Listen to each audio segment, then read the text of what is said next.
Hello दोस्तों। Cancer ठीक होने के बाद सबसे बड़ी समस्या ये होती है कि लोगों के मन में डर बना रहता है कि कैंसर वापस से पलट के नहीं आ जाए, कैंसर का रिकरेंस ना हो जाए। ये कैंसर के पेशेंट के लिए अक्सर बड़ी समस्या होती है और जब कभी कैंसर रिकर होता है तब पेशेंट को बचाना मुश्किल होता है और अक्सर ये रिकर होता है और काफ़ी जल्दी हो जाता है, काफ़ी केस में 1-2 साल के अंदर भी हो जाता है। तो आज हम समझने का प्रयास करेंगे कि कैंसर का रिकरेंस कितने तरीके का होता है, ये होता क्यों है, कैसे हम डिटेक्ट करते हैं, क्या इसके लक्षण होते हैं और कैसे हम इसको मैनेज करते हैं। इस पर शॉर्ट ओवरव्यू करेंगे ताकि ओवरऑल इस बारे में अंडरस्टैंडिंग बन पाए। टॉपिक पर जाने से पहले जो लोग हमारे चैनल पर नए हैं उन्हें रिक्वेस्ट करूँगा चैनल को सब्सक्राइब करें, वीडियोस को लाइक करें, शेयर करें, फॉलो करें, कमेंट करें, पूरा देखें। टॉपिक इंपॉर्टेंट है, इसे एंड तक देखिएगा। एक्सक्लूसिव है, आपको किसी भी और चैनल पर नहीं मिलेगा। चलिए शुरू करते हैं इंपॉर्टेंट वीडियो।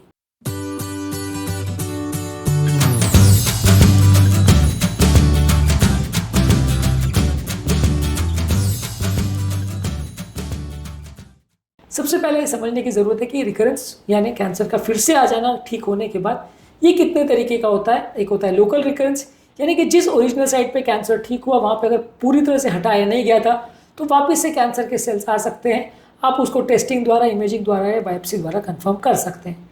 एक होता है रीजनल रिकरेंस, यानी कि जहाँ पे कैंसर था वहाँ उस जगह पे तो नहीं आया लेकिन उसके आसपास के लिम्फ नोड या उसके आसपास की कोशिकाओं में सडनली कैंसर आ गया, जिसकी वजह से वहाँ पे पेन, स्वेलिंग या सिम्टम्स हो सकते हैं। एक होता है डिस्टेंट रिकरेंस, यानी कि जहाँ पे कैंसर था उससे कहीं दूसरी जगह पे वही कैंसर वापस आया। हो सकता है उसके कैंसर के सेल्स पहले ही वहाँ पहुँच चुके थे, हमें उस समय पता नहीं चला, हमने मेन कैंसर को ठीक कर दिया और बहुत साल के बाद दूसरी जगह पे या कुछ टाइम के बाद दूसरी जगह से कैंसर सेल बनना चालू हुए, वही कैंसर दूसरी जगह पे सेल्स बनना चालू हुए। यानी कि अगर लंग्स का कैंसर था, वो लंग्स का पोर्शन आपने हटा दिया लेकिन वो लिवर में या ब्रेन में उसका नए सेल्स आना चालू हो गए, तो ये डिस्टेंट रिकरेंस की कैटेगरी में आएगा।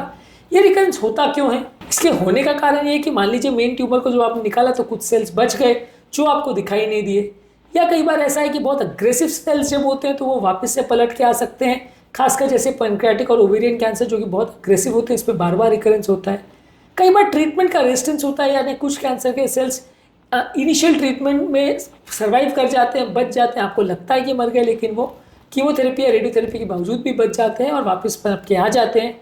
या कई बार होस्ट फैक्टर की वजह से, यानी कि आपने पेशेंट को दवाइयाँ दी या पेशेंट का जेनेटिक्स ही ऐसा है या पेशेंट की ओवरऑल हेल्थ कंडीशन ही ऐसी है या कोई कारण से इम्यूनिटी उसकी कॉम्प्रोमाइज है, जिसकी वजह से फिर से कैंसर के सेल्स आ जाते हैं और बॉडी उनको रोक नहीं पाती है। पता कैसे चलेगा? उसी जगह पे या दूसरी जगह पे वो एरिया में नया कोई गांठ आ जाएगी, यानी फ्रेश कैंसर के लक्षण आ चालू होंगे, वहाँ पे कोई गांठ आ जाएगी जिसमें पेन होगा, सूजन होगी, टेंडरनेस होगा और उसके अलावा पेशेंट को फिर कैंसर के जैसे लक्षण होते हैं कि कमजोरी होना, वेट लॉस होना, दर्द होना या कोई ऑर्गन का ना काम कर पाना, ये सारे लक्षण होना चालू हो जाएंगे, जिससे आपको पता चल सकता है कि कैंसर वापस से आ गया है। डायग्नोज कैसे करेंगे? वो एरिया का टुकड़ा निकालेंगे बायोप्सी या ब्लड टेस्ट द्वारा, जिसमें ट्यूमर मार्कर्स बढ़े हुए मिल सकते हैं, या अल्ट्रासाउंड, सीटी स्कैन या एमआरआई द्वारा उस एरिया की स्कैनिंग करके हम पता कर सकते हैं कि वो कैंसर वापस से आया है नहीं। यानी कि स्कैनिंग के तरीके लगभग वैसे ही हैं जैसे कि इनिशियल कैंसर के होते हैं। मैनेज कैसे करेंगे?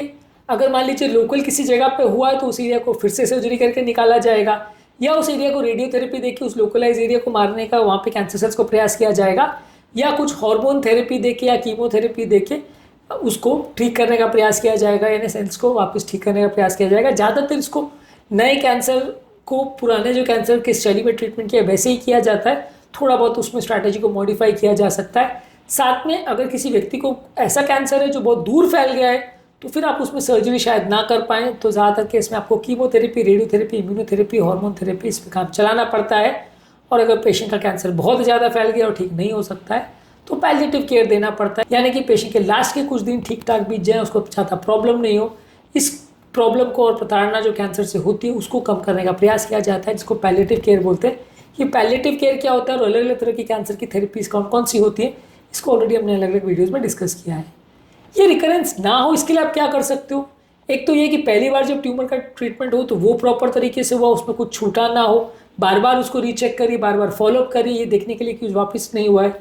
इसके अलावा हेल्दी लाइफस्टाइल मेंटेन करिए, जिसमें बैलेंस डाइट लीजिए, रेगुलर एक्सरसाइज करिए, रेगुलर फिजिकल एक्टिविटी करिए, जो कैंसर के रिस्क फैक्टर्स हैं उनको कम करने का प्रयास करिए ताकि ये रिकरेंस ना हो। कोई व्यसन अगर था जैसे स्मोकिंग, अल्कोहल, तो उनको पूरी तरह बंद करिए। कोई मानसिक तनाव है तो उसको योगा, प्राणायाम, डीप ब्रीदिंग एक्सरसाइज, मेडिटेशन, ये सारी चीज़ें करके कंट्रोल करिए ताकि वो स्ट्रेस या इस तरह के रिस्क फैक्टर्स दोबारा कैंसर लेके ना आए। इस तरह का कैंसर के कुछ इंपॉर्टेंट इश्यूज होते हैं। एक तो ये कि इस तरह का कैंसर बहुत ज़्यादा डर पैदा कर देता है। कई बार एक बार कैंसर से जीतने के बाद दोबारा कैंसर जब आ जाता है तो या आने का जब बात होती है या डर बैठता है तो आदमी बहुत ज़्यादा डर जाता है, घबरा जाता है। ऐसे टाइम पर उनको साइकोलॉजिकल काउंसलिंग और बिहेवियरल काउंसलिंग, सपोर्ट ग्रुप्स, ये सारी चीज़ों की आवश्यकता होती है ताकि उसका मन हल्का हो जाए और वो उदास ना रहे। नहीं तो इस तरह के पेशेंट अक्सर बहुत ज़्यादा डाउन या लो फील करते हैं और ऐसे टाइम पे अपने फैमिली और फ्रेंड्स के साथ इन्वॉल्व करके या उनके साथ टाइम स्पेंड करके आप अच्छा फील कर सकते हो। लेकिन इस तरह के कैंसर के रिकरेंस का या उसके होने के रिस्क का आपके साइकोलॉजिकल एस्पेक्ट्स पे सिग्निफिकेंट इफेक्ट पड़ता है, जिसको भी समझना और उसको मैनेज करना ज़रूरी है।